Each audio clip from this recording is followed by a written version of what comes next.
And welcome to the Go Earn It podcast. It is episode 5. I'm Shane Sparks. Today's guest, this guy has done a ton of winning, 4x4, four-time Big Ten champion, four-time All-American from the University of Iowa, the best nickname ever, in my opinion, the Bull. He's joining us, the great Alex Marinelli. Alex, how are you doing today? You got to be happy. It was a good win for the Hawkeyes over the Cyclones. I'm assuming you're in a good mood.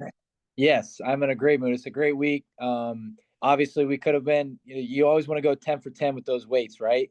But I took my daughter there. She had her first Iowa State-Iowa dual meet, and she was like all-eyed, like bug-eyed, and she loved it. I mean, she's only 6 months old, but she could tell something special was going on. It got pretty loud, but yeah, she liked it. I liked it. It was all a good time. That's fantastic. It was a great dual meet. It was on ESPN, showcased 15,000 people at Hilton. I've always said, I don't like the New York Yankees, but baseball needs the New York Yankees. I'm not a big Notre Dame fan, but college football is better when the Golden Domers are relevant.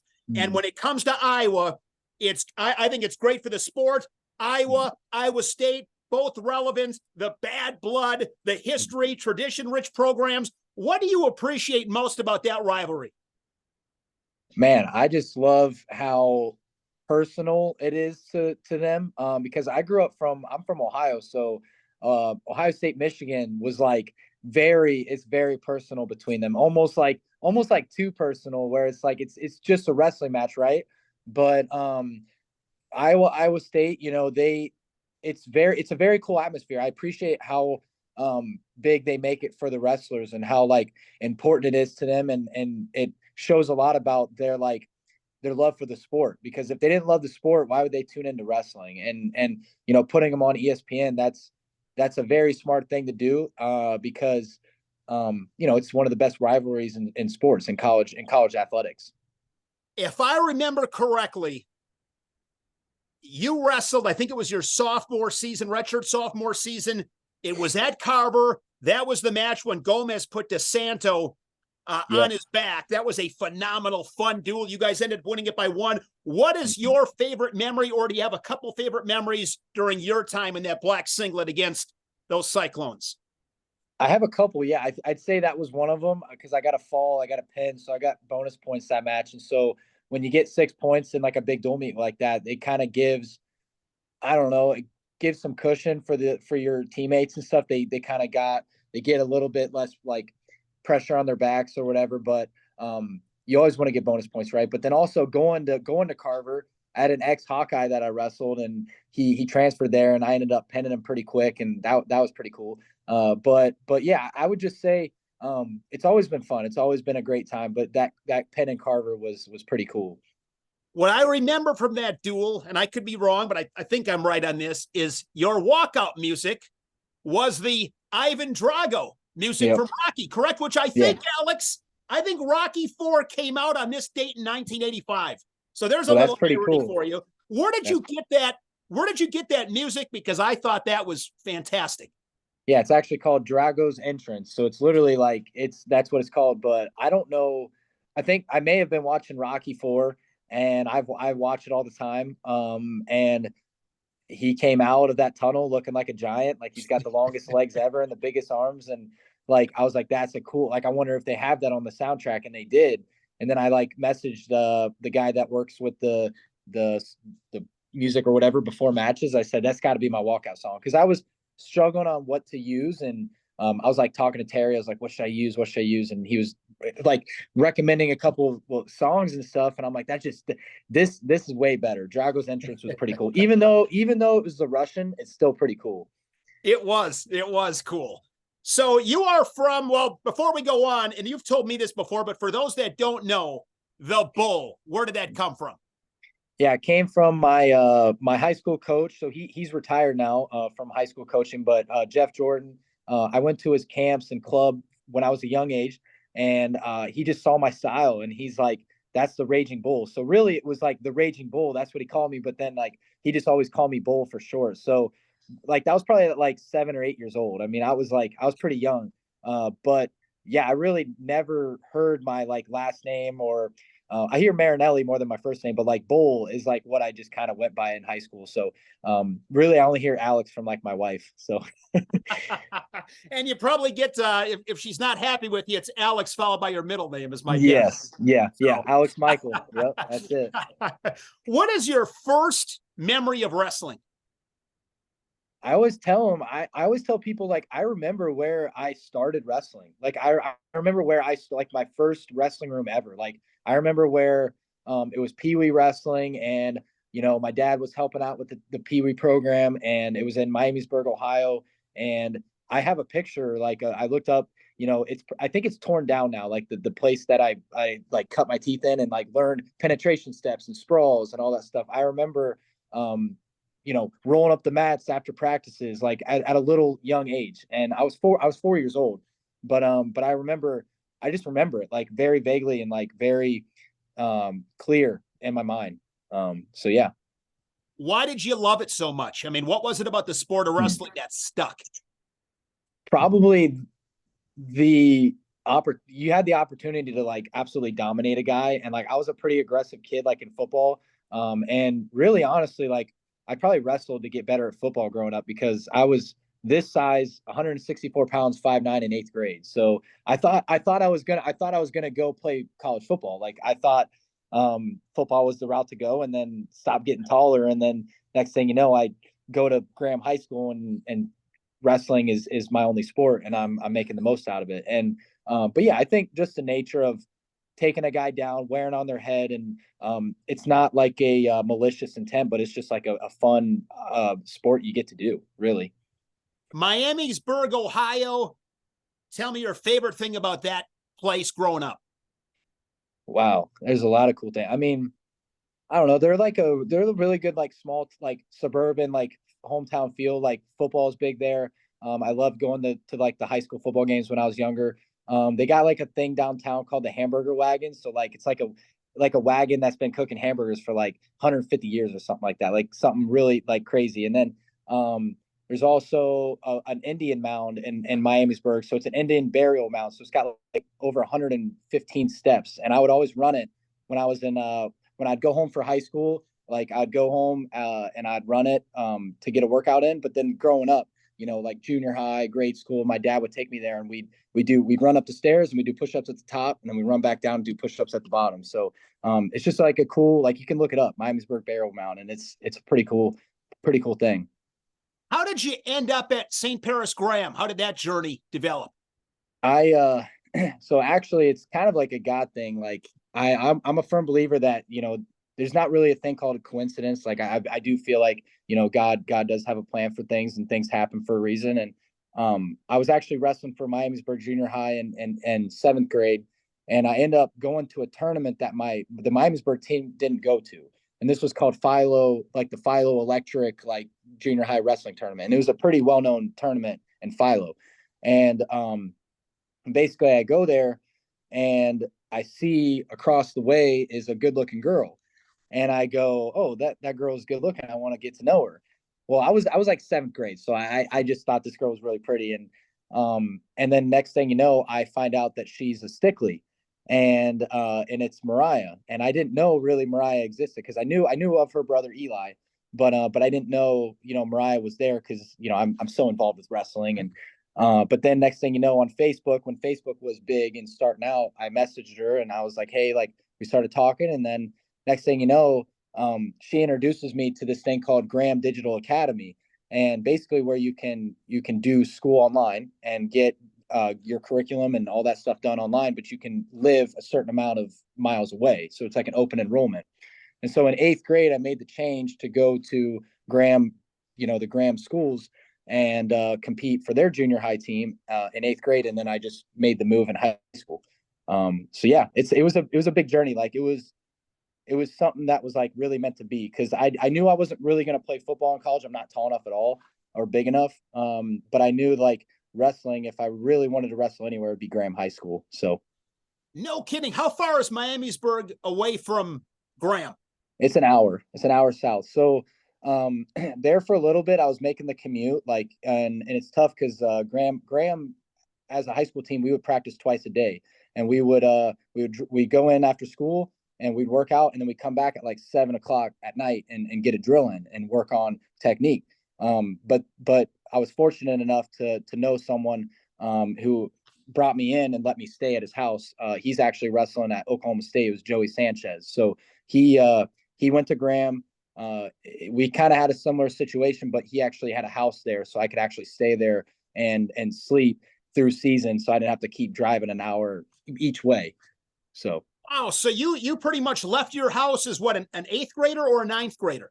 it was like in ninth grade. Yep, in ninth grade. It was like a first college basically. You're kind of on your own as far as like through season. I mean, obviously Joey and I, like, we were pretty much, I mean, we were roommates, like we were brothers. And then throughout the day, I could actually go over to Eli and Mariah's house because they did school online as well. So they were homeschooled their whole lives. And then they ended up doing like the digital academy that I did. And so we could, I mean, it was really nice. It was like getting done with college courses online, and then you could go four-wheeling with Eli and hang out and fish and do whatever really you wanted. But then you go and wrestle. So it was a good time. Yeah, so you really didn't go to high school. I mean, you did all of your high school online? Yeah, pretty much. Like, they offered an in school like opportunity where you go in the classroom in the high school and do your school like on a computer. But I was like, if I'm gonna have the freedom that I have now, like, I don't really need to sit 7 hours through a high school like day. So that's what I was talking with a buddy of mine, how like high school, you go for so long, and it's just nice. Like, you learn, you take all the classes that they're taking, but you do it on like a digital academy type thing. So I was fortunate for sure. You did a lot of winning in that singlet. 200 wins, 4 losses, 4-time state champ, part of a national championship team. What was it like to wrestle for Jeff Jordan? I mean, it was awesome. He is a very good coach. I tell everyone he's one of the best coaches I've ever had. Tom Brands is obviously up there. He's the best. I mean, Tom Brands is Olympic champ. He's multi-time national champ for team, and he is, Tom's leading it. And I would say what it was like. I mean, he's just a very smart coach. Like, he gets a lot and gets the most out of his athletes. He was very loving. He showed a lot of love. He just knew how to coach. He just knew he was very good technically. He showed a lot of good moves that I still hit today. And yeah, he's just a very, like, honestly, you call Coach Jordan up, he's very easy to talk to. He tells a lot of good stories. He's a good storyteller. Just and his brother Jim. I mean, both are just star wrestlers, great people. Better people, than wrestlers even too. So yeah, it was awesome. Would you have a story? Again, you spent a lot of time there, so I'm putting you on the spot here a little bit, but is there a story where it was maybe the most impactful from him? That's tough.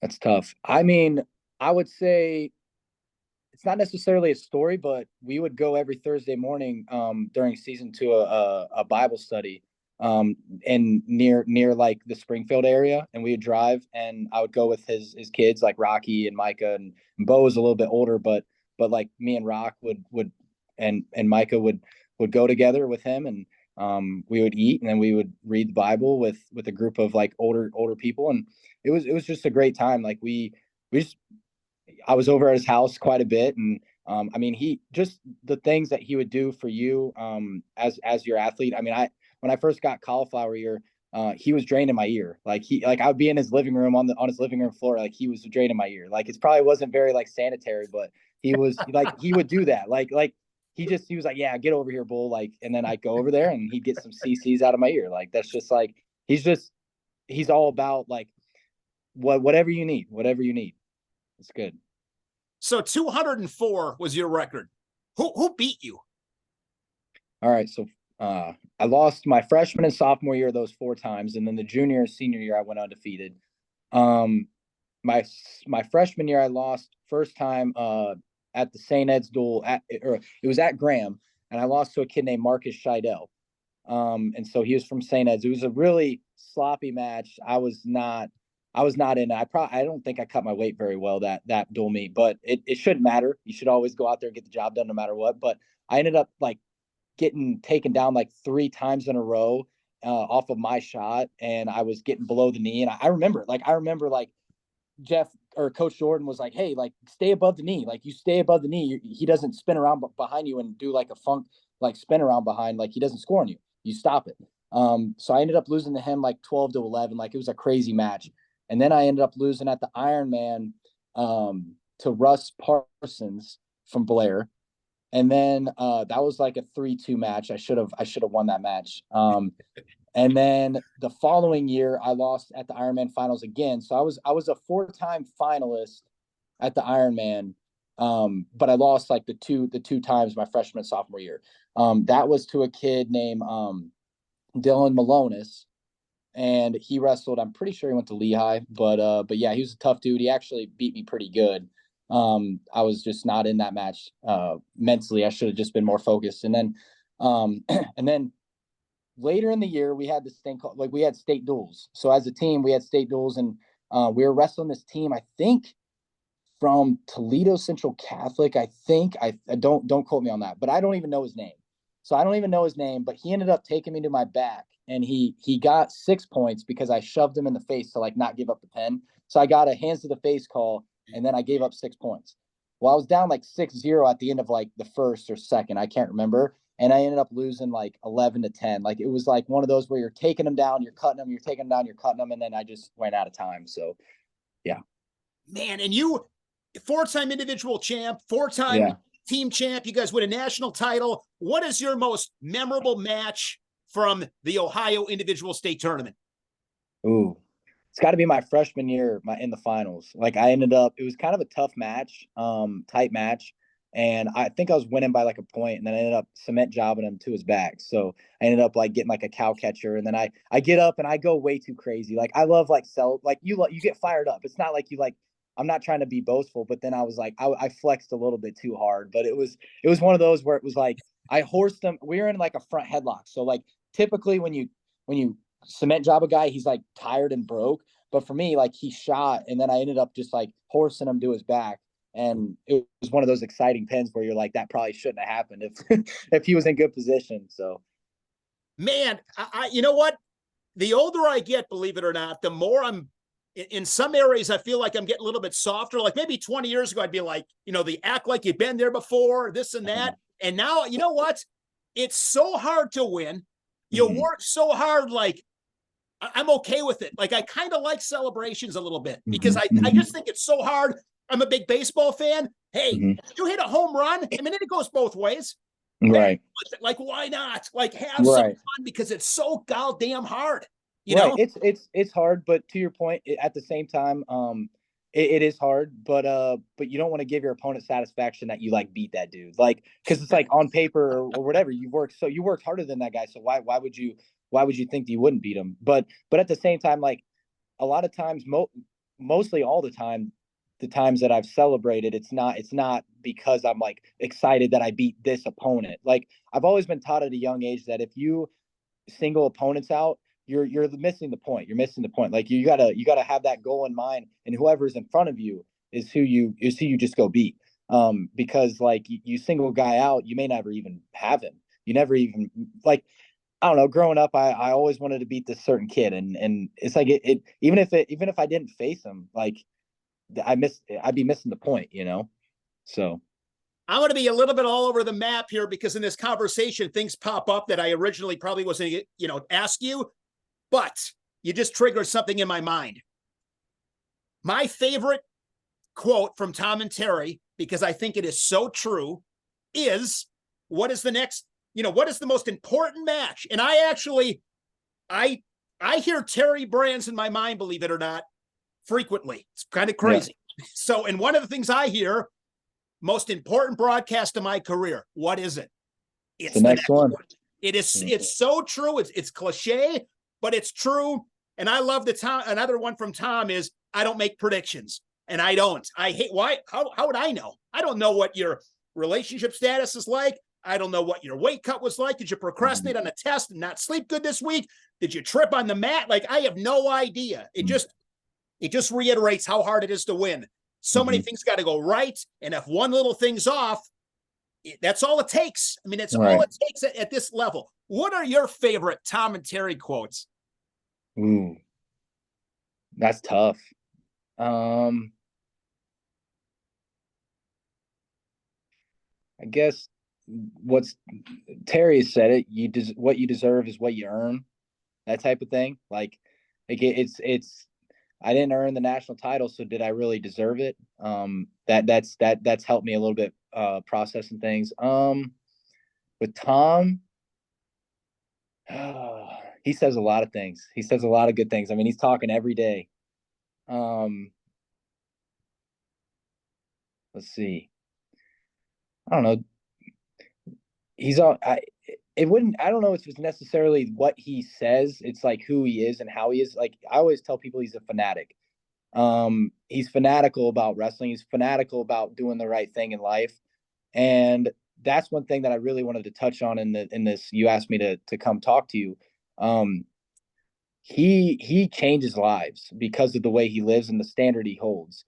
And any parent, like, because I got a kid now, and so someday, like, if I have a boy, because I have a girl, like, if she ever gets into men's wrestling, or if he ever gets into men's wrestling, I would want him to be coached by someone like Tom Brands and Terry Brands, because of the standard they hold, and they don't compromise. They change lives, not just winning on the mat. I mean, they want to win on the mat so bad, don't get me wrong, but being here has impacted me more than just wrestling. He is a believer in Jesus Christ, and he doesn't push or, throw his religion at kids, and he lets them do their own thing. But at the same time, he's got principles that are rooted in sound and solid foundations. And that's the same way with Terry. They don't waver. They are. I don't really have a specific quote, because every day is great wisdom. Every day is great. You got to open, and it's tough too, because a lot of times, like, it may be like read between the lines type of thing, because a lot of times it sounds like a riddle, but at the same time, if you're on the right path and you're thinking as a high level thinker does, it should be clear. It should be clear as day, like what they're saying. We were just talking about something random the other day, and Terry's like, hey, you're missing the point. Like, imagine, you're talking to a couple athletes, like, you gotta think of a high level thinker before you even like dissect what I'm saying. So it's pretty cool to like interact with them and to learn from them, and it's the wisdom they share. So, and you've again been around these guys for a long time, and I'm just always looking for little things right there. Is there and you've dealt with so much with those guys on the mat, off the mat. Is there a conversation? I mean, if there was a conversation that you had to speak to, is there one that just really was impactful for whatever reason that you'll always remember? Yeah, there's been a couple things that Tom said to me, like, I don't know, just a couple things, like, people should know how to spell your name. Like, Marinelli's kind of like, it's a longer last name, and you should know how to spell it. You know why? Because you should be winning, and it should be in their face. Like, people know that, like, Tom Brands is not Tom Brand, like, because it's just a household name. Or like Alex Meyer, it's not Myers, it's Meyer, because he was on the Hawkeye. Like, he's on their TVs. He beat Mark Hall in that dual meet. Like, he did something to get people out of the stands cheering for him, and then it's like, all right, let's tune in. Let's go. Like, he's going to contend. Same thing. I mean, it's little things. Quick story here. I was freshman year. I didn't do so well at the nationals. I made it to the semis, but then I ended up doing like the semi slide. You don't want to do that. But then we had like a team bowling outing after the season, and I ended up not bowling very well at all. I was probably like a little over 100 by like the 10th frame. And Tom's like behind me or in front of me or something. He's beside me, and he's like bowling. He's getting ready to bowl, and I look up at his score, and I'm like, "Oh, you're at like 150. So just chuck it down there." And he's like, "Chuck it down there? I got a frame to get a strike. Like, I got a chance to like prove myself. I got a chance to redeem myself. I got a chance to like finish strong." And he's like finish strong, finish hard, finish strong, smart. Like, that's like the things that I'll always remember. Like, I remember plain as day, like where we were at. And, it's something like stuff like that. You could write a book about all the things that you interact with and almost forget about, but then you always want to keep it on your mind so that it stays fresh. So When you were coming out of high school, obviously being from Ohio State, obviously Tom Ryan does a phenomenal job there. Were you thinking you were going to be a Hawkeye during high school, or did you not think about that stuff in high school until you were, started being recruited?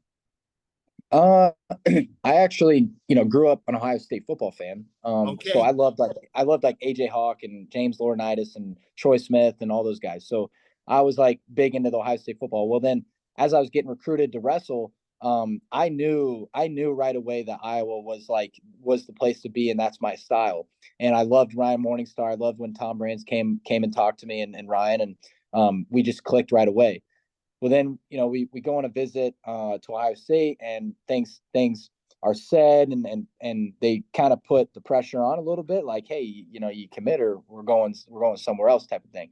Well, my parents really wanted me to stay in state, and when that happens, it's really tough because I'm a people pleaser, and I don't want people to be sad or to hurt. But you got to that's my biggest advice to recruits now is do what you want to do what you feel that's in your heart that you should do.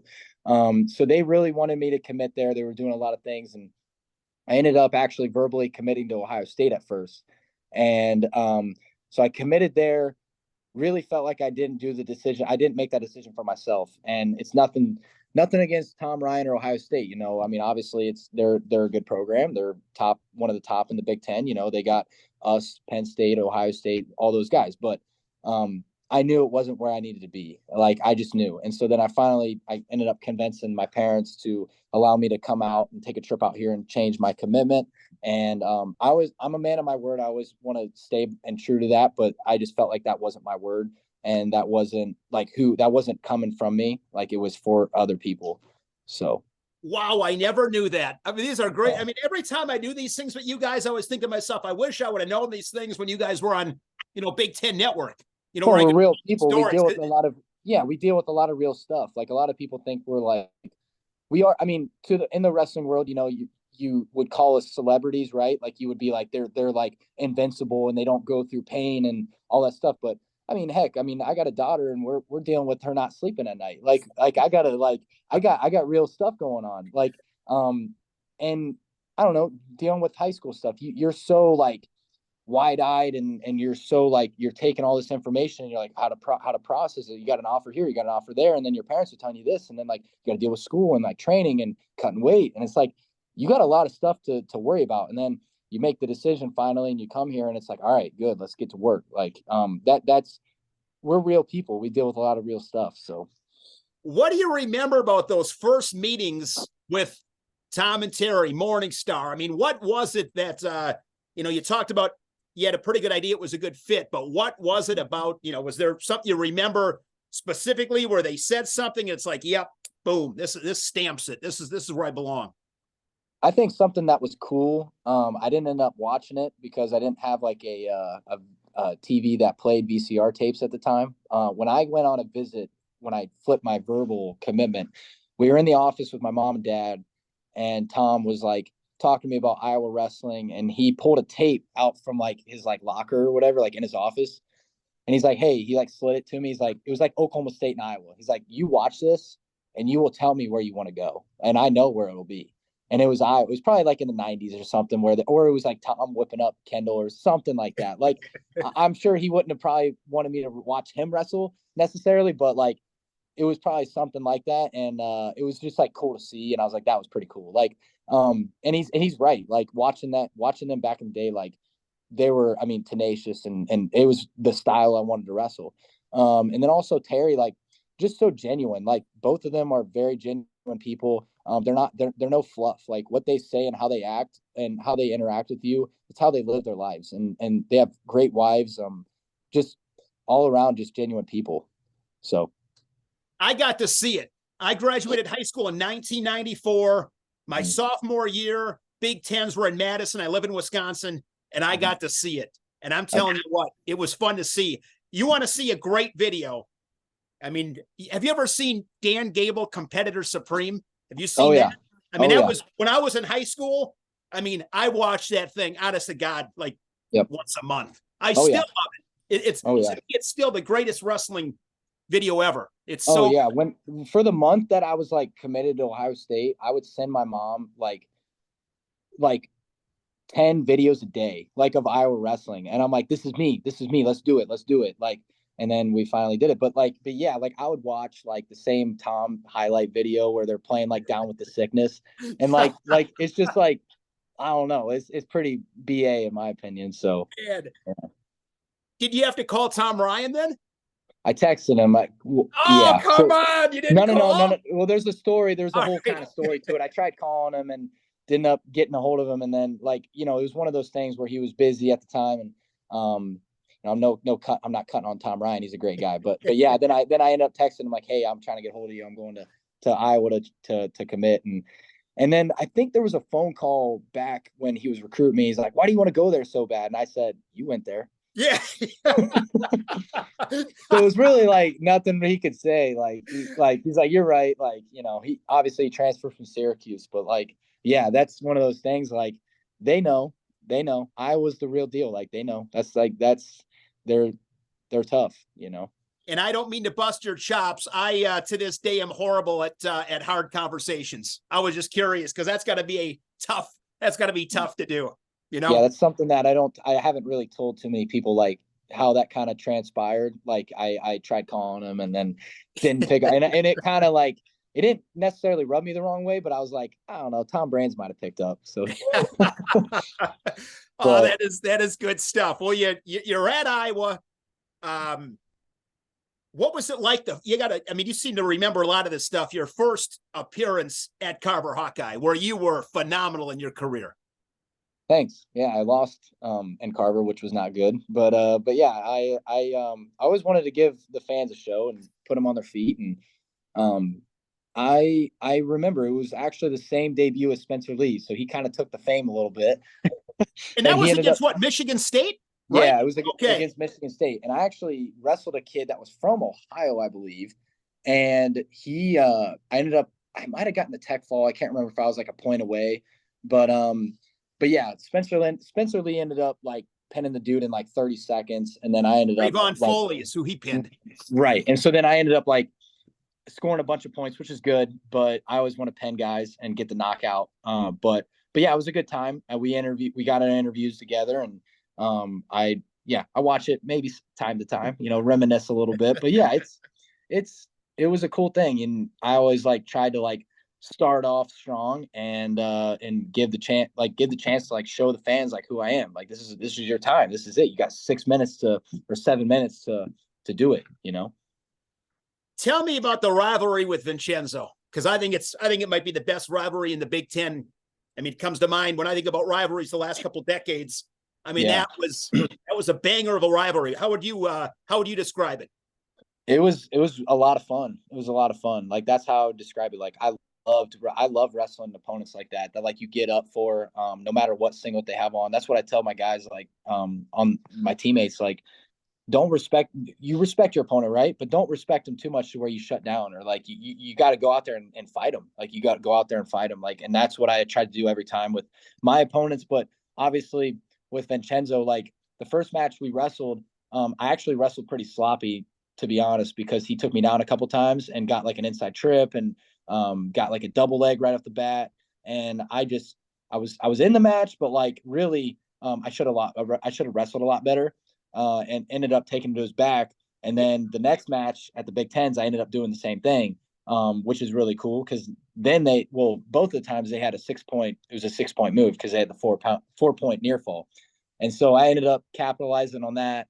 And then he ended up beating me in Carver, giving me my first and only loss there, which is not, I don't like that at all. But we ended up going upper body again. And I remember drilling a lot after that in upper body, because Tom has always said like moves and positions should always favor you. Like they should always favor you. Like if it's like a 50-50, I don't like to be there. Like, I want it to be like really like only like 90-10%, like 90% me, 10%, like maybe. Like, you really want it to be 100% you. Like, you're like dominating him, and like if you got a bear hug or like a trap arm bear hug type thing, it's all you.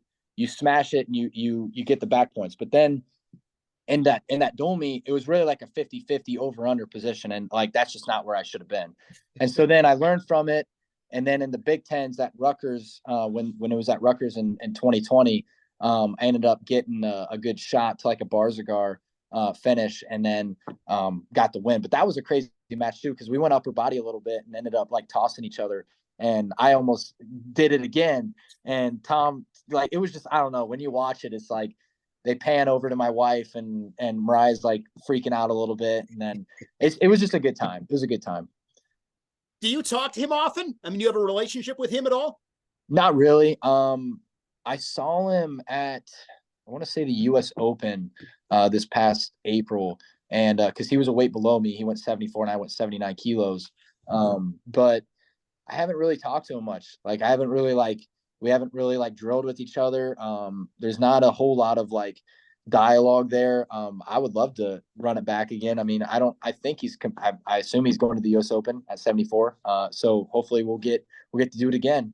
Let So me ask you this. When you assess the matches that you had with him, because obviously you're a big wrestling fan too, technique, you're coaching now, what would be a question that you would have for him? I guess like you always want to know like how it would be to wrestle yourself. So like, how did it feel wrestling me? Like, did you not like it? Like, did you not like the pace? Like, that type of thing? Like, I don't know. I don't know. Like, what question? I don't know.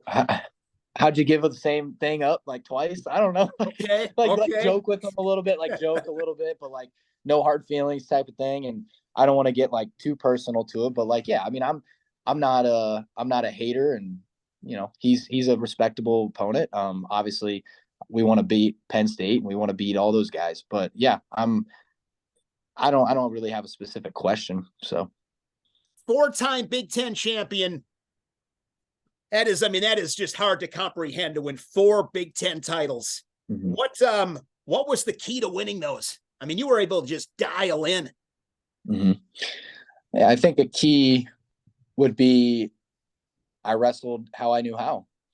Like, I wrestled like I should have wrestled, and I feel like I got the job done because I had, I just wrestled to my best of ability, and like I got the job done. And it's tough when you say 4-time Big Ten champ. It's great, but I actually went to the Big Tens 5 times, so I'm actually 6 as a freshman, right? Right. I'm 4 for 5. So yep. I got 5 chances and ended up winning 4, which is great. But when you say that, also, it kind of hurts a little bit, because I think I probably am the only 4-time Big Ten champ without a national title. So that's tough. Like that's not good to sit with. Like, I've had to deal with a lot of like mental things, like not letting things haunt me. And I mean, wrestlers experience this all the time, where they have dreams where they can't get to their mat, or they can't, like they're cutting weight and they're overweight. They have dreams. Well, I still have dreams that I'm losing in the nationals, and that's not a fun time. Like, that's not like, it's not every night, but like, you don't want I guess your opponent to live in your head rent free. Like, and you don't want that. And you want to live in his head rent free. Like, and that's a little bit crazy, but that's something I deal with. And something like, as a competitor, a lot of people say like, oh, do you want to win more than you don't want to lose? I would say I don't want to lose more than I want to win, because dealing with a loss is like, it's tough, man. When you put a lot into the sport, like, it's really hard. And a lot of people are like, oh, like, you blew it or whatever. And it's like, yeah, you could say that, but it just wasn't meant to be. Like, it wasn't meant to be. Like, it just, that's just, I have to live that God will use it, and remind myself that the suffering I'm feeling right now, he's going to use it. So. You did so much winning, Alex, in high school and in college.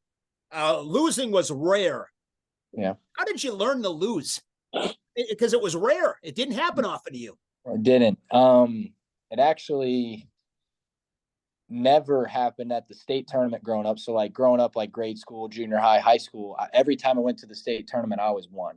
So like I never went to a state tournament without winning. So I was all like that. That was what I knew. Like that was like what I knew. Now the national level, like Tulsa and stuff, I did lose. Like I would go a couple times and I wouldn't wrestle very well, but then I ended up winning finally like the Trinity Award, and then like went into high school, won the 4 state titles, and then got into college and like I was ready to go. I didn't want a red shirt, and I was ready to go, but then ended up redshirting and then having a pretty good season, making it to the Big Tens. And I remember losing that first match because I had a bye, and then I wrestled, and then you win one, you're in the semis. So I was really in the quarters, and I ended up losing in overtime. And I just remember sitting out on that hallway, like thinking, like, man, that whole arena was on their feet. I remember that one. Yeah. Yep. Like the whole like what just happened to me? Like what just happened? Like you don't feel it often, and when you don't feel that, like it's a pretty tough. Like I had a lot of learning to do that year. Like I had a lot of growing up to do, and maturity, because I didn't move on the way I should have. Like I kind of like I was feeling it, when you're feeling a loss, like you got to move on and attack the next thing. That's what Tom always says. And I remember sitting in that hallway and Tom's looking me in the eyes like he's hurting with me. Like that was not a fun match to lose. And nothing's fun to lose, right? But yeah, it was tough. Like it was tough. Like, I mean, everyone hates Iowa. Like, let's be honest. Like it's Iowa against the world. And they always have this stigma of us being bad guys when really we've changed the culture. Like we're not who they think we are. And they're cheering against you like that. It's like, man, they really are against us like this. Let's go. Let's I don't know. It's just it reminded, and it's always reminded me that it's Iowa against the world, and that's how it's gonna be. That's how it's gonna be. It's gonna be everyone against the Yankees. It's gonna be everyone against really the Patriots when Tom Brady was there. It's just everyone against the people that win. They want to see people that win lose. And that happened to be me that day. So you look at your national tournaments, and like you said before, you were a number 1 seed 3 times, didn't have the tournament in 2020. And I know it stings, but you always talk about styles makes fights. It's style. And you look at the guys you lost to. I mean, you got beat by some darn good. I mean, Mekhi Lewis won a national title. Griffith wins a national title. I mean, you wrestled some really, really good guys. Isaiah Martinez. Yeah. Yeah, Martinez, Marsteller, I know got you once. I mean, I guess before I dive into this any deeper, I think one thing, Alex, with you that I have come to appreciate just doing some research for this interview, you always beat the guys you were quote unquote supposed to. Like you always, I mean, you were so consistent. Your consistency is insane. Why were you so consistent? Like now that you're coaching, you've had some, you've been out of college for a little bit. What's something you can look back at and go, damn, God, that was really impressive that I maintained this level of discipline and consistency in this particular aspect of my life? I would say who I'm about, I never shied away from that on the mat. Like the style I wanted to be, I never stopped wrestling that way. Like I always tell my guys, relentless pressure. I am relentlessly coming at you. And I always wanted to do that. And another main thing is I knew every time I stepped on that mat, I knew I was going to win. Like every time. And so when I didn't, it was like, man, like that, like I knew I beat myself type of thing. But every time I walked on that mat, I knew if I got a takedown or I got to my stuff, it would open up eventually. I'm gonna beat this guy. Like there's no way. Like I trust in my training. Like I had a lot of trust in my training, and that's how you have confidence going into matches. So a lot of like kids these days ask me like, how do you deal with that with anxiety and confidence issues on the mat? Did you do the work? Like if you have a math test and you didn't study, you can be pretty confident. Probably not. But like for me, I have done the work. I have trained. Now there are things that I probably could have trained better growing up, and then also in college. Like I look back and I'm like, man, I could have worked on that better. I could have worked on that. But I always like had it in my mind that I'm better than this guy and I'm gonna win. I'm gonna win. And yeah, you could be overconfident and not respect guys, but I always respected him to the point where this guy's good. This guy's top, 10 in the country or whatever he was. I always had that in my mind, but I never like fixated on it to where it would shut me down. And there were some matches where like I was like, you know what? I remember I lost to Karshla in the Ohio State duel. I respected him too much, and I actually wrestled pretty dumb in the front headlock, and he got me. But then luckily at the national tournament, I ended up beating him and redeemed that loss because I learned not to hang out in the front headlock. He's got a drag. I learned things. So there's a couple things about being overconfident, like, but yeah, I would say my consistency and my style, knowing that you're going to win when you step on the mat. And also the last thing is my identity, like who I am. Like I don't have to prove to the Lord above that I'm good enough. Like he says you're good enough. He sent his son to die on the cross for me. And that's what I live by. So Talking about your training, what aspect of your training with Iowa paid the biggest dividends, do you believe? And then you talked about, yeah, if I could do it again, I'd put some more emphasis in this particular area. What would that be?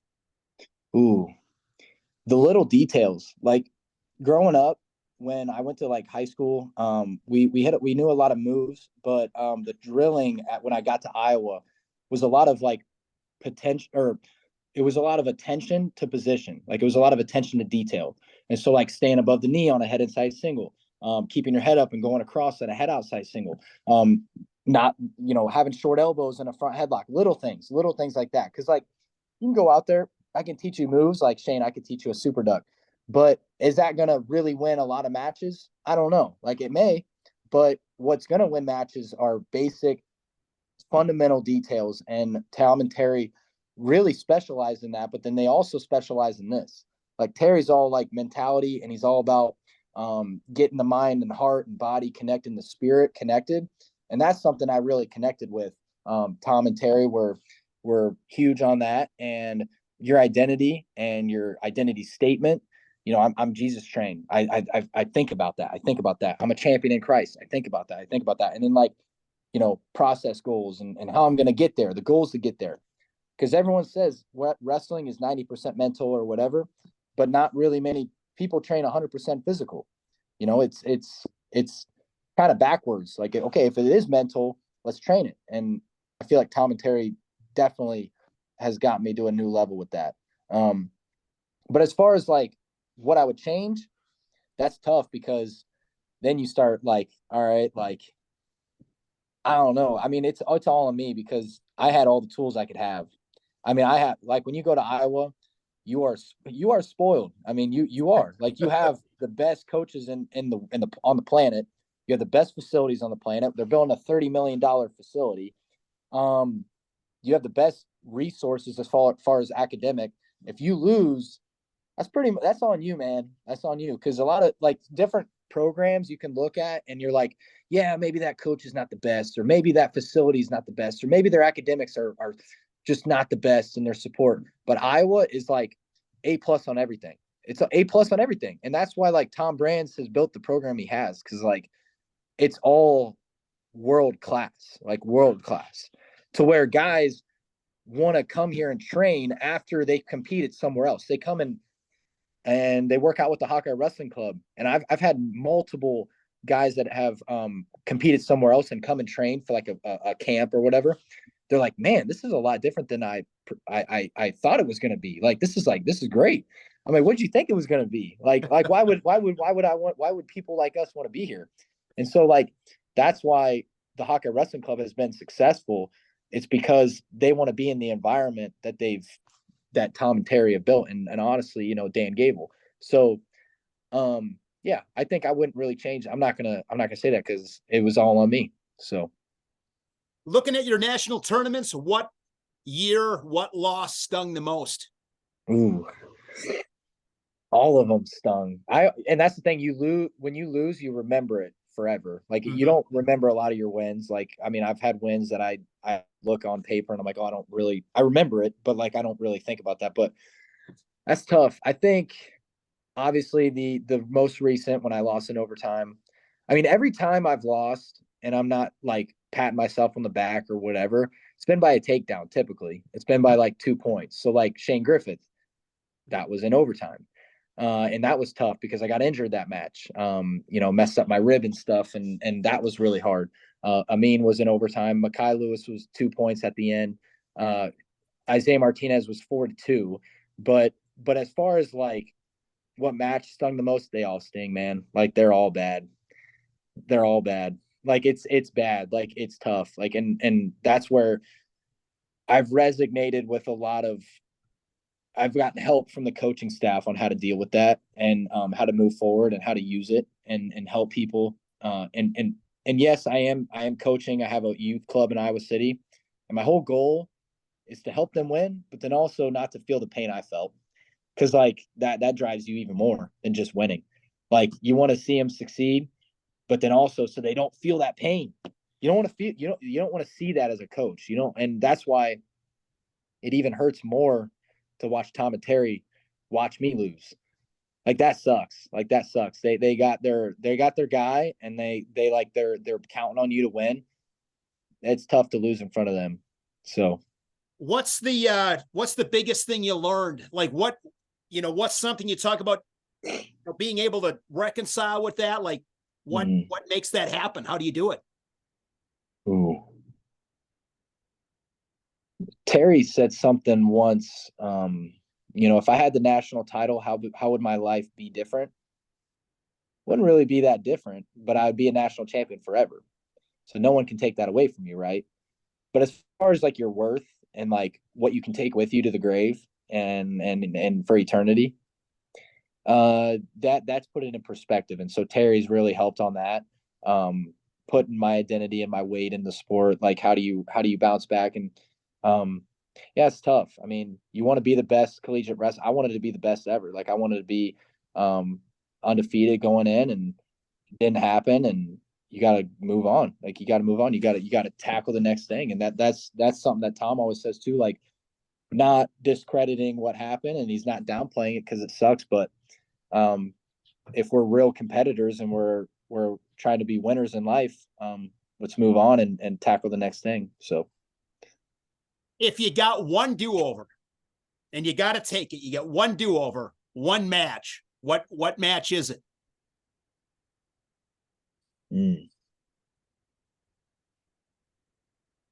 I say that Griffith match.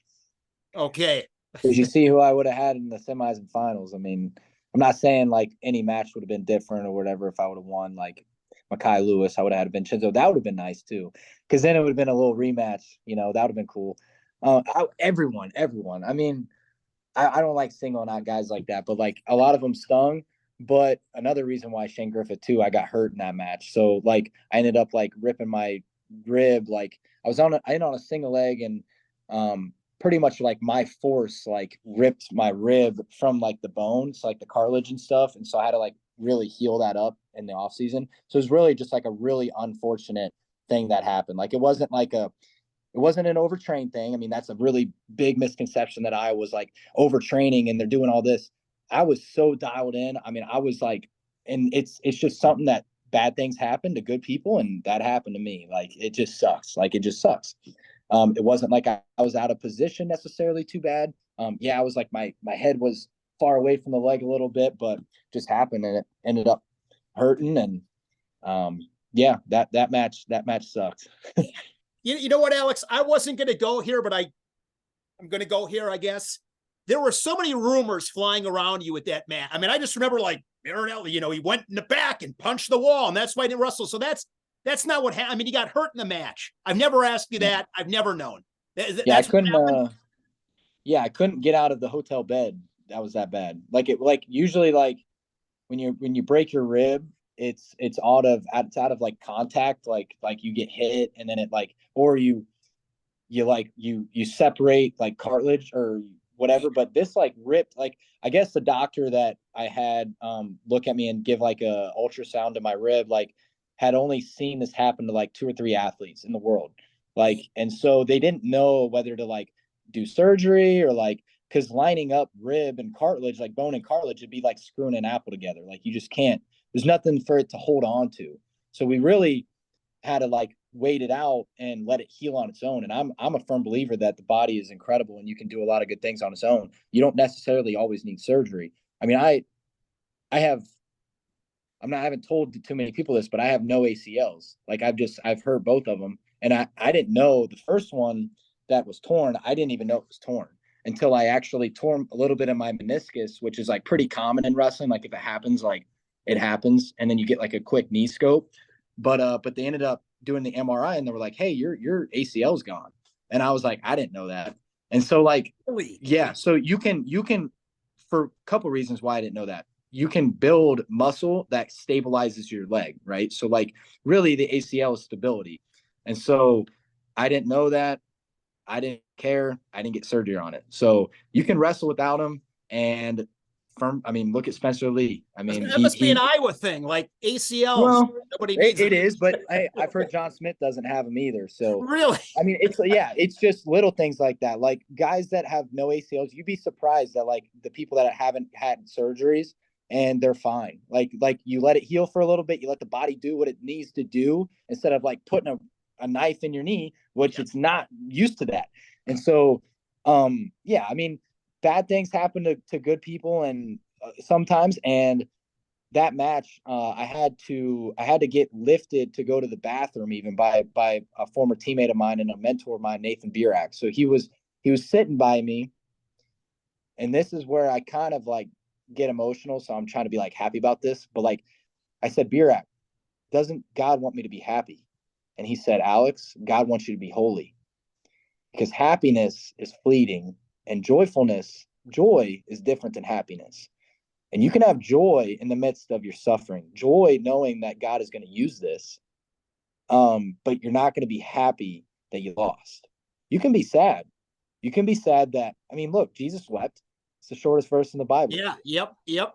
But you have, I said, God, doesn't God want me to be happy? Like, doesn't he want me to win? And Nathan's like, you're like, that's not the point, man. Like, God wants to be holy, man. And it was hard to hear because I had just lost.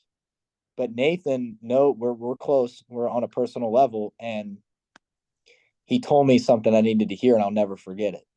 And so a lot of people that deal with a lot of things that they think they need to make them happy, that's not godlike. That's they're missing the point. You know, joy and happiness is different. And that's hard. It's hard because everyone's like, if you have a God that injured you, like Jesus trained you to and he injured you. They're missing the point. God never promised me to not experience bad things in life. God never promises you at all. And I don't know if you're a believer or not. And really, like, I mean, you want to be tested. You want to be tested. But you also want things, right? Like you want to be a gold medalist. You want to be a national champ. But does it earn your salvation? Like it's not a bad thing to want those things. But if that's what you idolize and fixate on it and make it your Lord and make it like everything, it can be a problem. It can be a real problem. And so that's what I've learned a lot. And I'm trying to mentor kids to keep it in perspective, but also, let's win these titles. Let's go. Like, it's not a bad thing to want to win. But it's a hard thing to keep it all in perspective. So I won't lie. Man, that's really powerful. Really powerful, Yeah. Really good stuff, Alex. Yeah. You know Nathan Burak, right? So he's one of my best friends. I mean, he's actually working for Chick-fil-A right now. He's in like this like program, and so he's on, like, it's like a Christian. I mean, Chick-fil-A is like the Lord's chicken, closed right? on Sundays. Right, Lord's chicken. But yeah, so he's one of my best mentors, and that's like something that I'll always remember. I mean, you could write a book about little things like that, and I've had an idea of writing a book on just like how faith related to sport and the stories I've had. I'd encourage you to do that, Alex, 100%.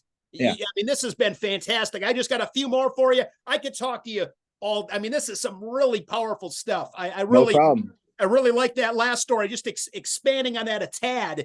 It's kind of like, you speak about some of the scriptures. It never says like you need your neighbor to love you. Right. It never says that. It says love your neighbor. That's kind of along those same lines. That's tough. I mean, it's like pray for your enemies. Or love your wife as God loves the church. Because a lot of times I feel like love is honestly like when I got married, our pastor is Brooke Simpson. So he competed for the Hawkeyes and took second in the Nationals.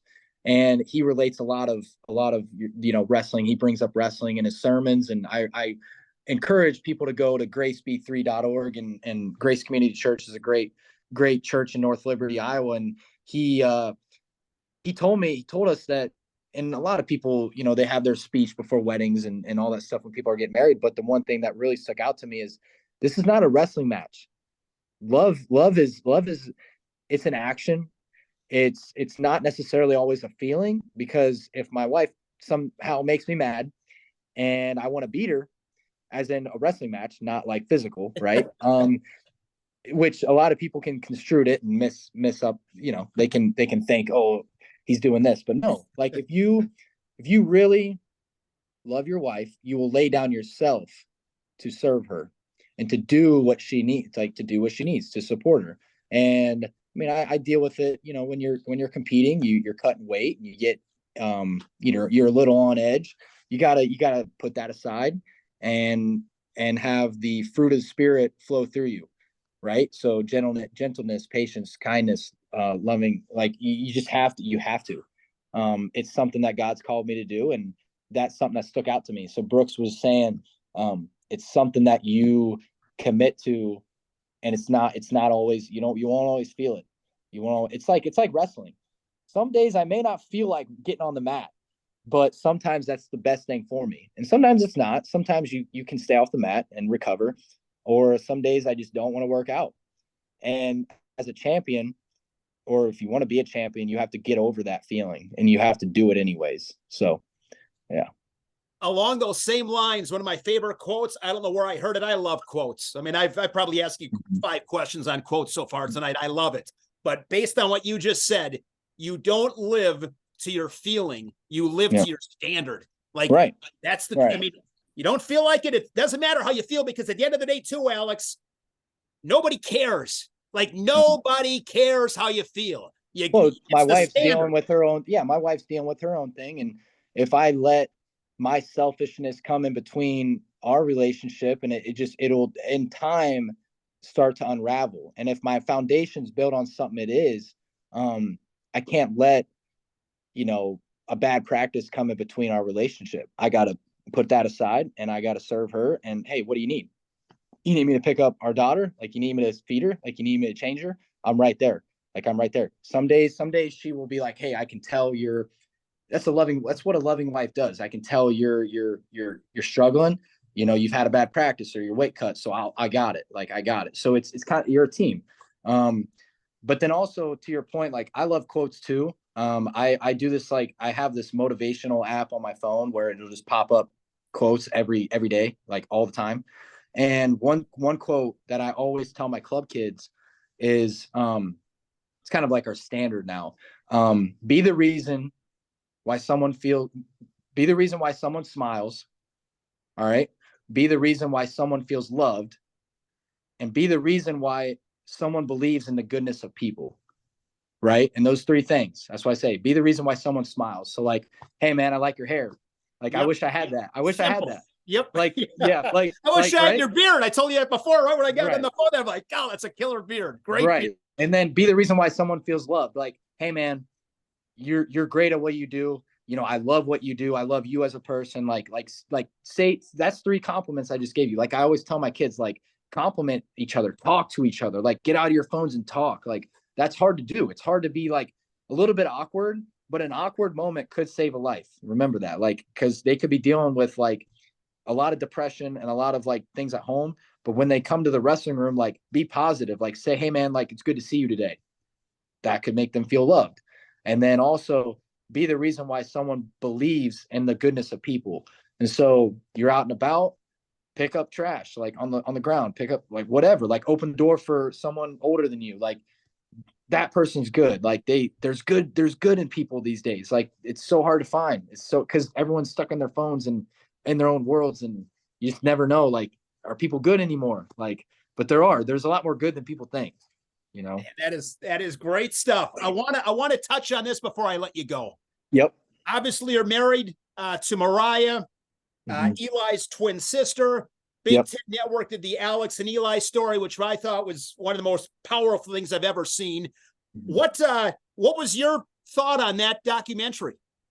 I thought they killed it. Like, I thought they did really good. I mean, they captured a lot of great things. What I wish they could have done is maybe incorporate a little bit more of like Mariah's cousins. So like Justin wrestled here at Iowa and JD wrestled at Ohio State for a little bit. So Justin and JD are brothers, and they did some interviews, I think, back at Mariah's house back in Nettle Creek Road. So they have those, and I kind of wanted them to do like a part two or like release a couple things, and it'd be hard because we're not as relevant anymore. But as far as like the job they did, I mean, it's kind of hard to wrap a lot of that stuff into one like documentary, and it's very hard to make it look presentable and flow nice, because I've seen a lot of documentaries where you're like, that could have been better. That could have been a lot better. They missed out a lot of stuff, but they didn't really miss out on a whole lot.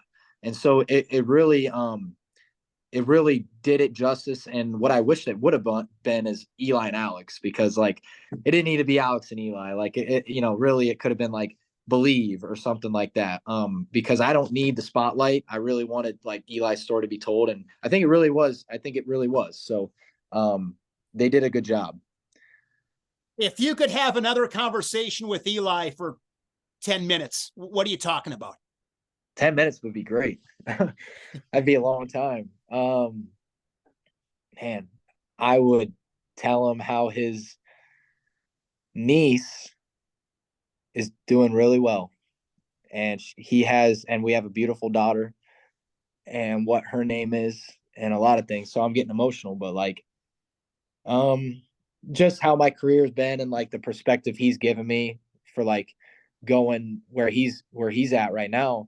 And just like the people he's reached because of his death. Like, he would have died for some of the people that have seen that documentary that have came to Christ, right? Like, he would have died for people to go to Christ. Like, he wanted people to believe in what he wanted to believe in so bad, not pushing it on people, but like he had a passion to share the gospel, but also he lived the right lifestyle. He always saw the good in people. Like, he was always a good person. Like, I would just compliment him and just tell him like you did such a great job. Like, the good ones die young. Like you are a great one. Great job. Like, I guarantee Jesus like saw him and was like, well done. Like, well done, man. Like I couldn't put it any better, I guess. Like, just how his sister's doing. But I'm sure he's hearing it. Like, I don't know. Like, that's what you think of sometimes. It's like, are they listening to me? Like, I don't know. Like, but you like to think that he is. So, well, I know you guys had a great relationship, and get an eternity when it's all said and done. So you'll have plenty of time. Right. My last question for you, Alex, is when somebody says Alex Marinelli in 10, 15, 20 years, like, how do you want to be remembered? What do you want people to say about Alex Marinelli? He was a true champion.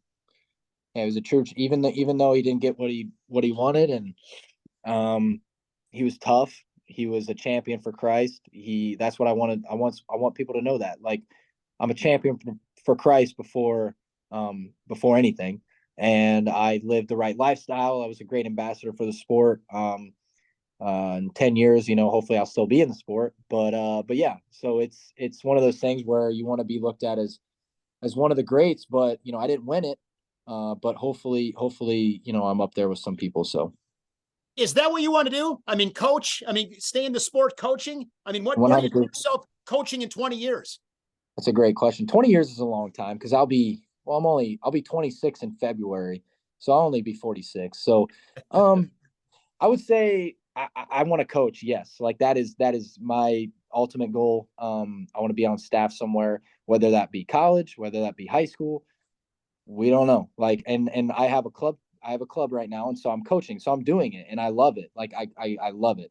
And so trying to grow the Iowa City Wrestling Club to be number one in the state, number one in the country, taking it a day at a time and building something hopefully great. And yeah, I mean, whatever comes, whatever's the best for my wife and I, and for Lillian, our daughter. So it's really like, I'm always going to be a Hawkeye. I always will be a Hawkeye. And if that's here, if that's coaching here and someday being on staff, like, great, let's do it. Like, you know, and it's really all about like giving it to the Lord and letting him do his thing, you know, because a lot of times, a lot of people like to force things and open doors that kind of need to be shut. So it's, yeah, it's gonna be a good one because I'm definitely gonna be done after 2024 and get into coaching. So it's not really public and out there, but that's my plan. So I plan on doing my job and winning the U.S. Open and then winning the Olympic trials and competing well, and then we'll move on there. So compete in the Olympics. Well, I really appreciate this, Alex. This has been spectacular. Really value this time with you. Great message. Just fun to talk. You are one of the greats, by the way. Thanks. Great career. You're one of those guys. It's cliche, but it's great wrestler, better human being. Thank you. So Thank you. I really appreciate this and looking forward to crossing paths. Thank you so much for joining us on the Go Earn It podcast. Yeah, no problem. Go Hawks and have a great one.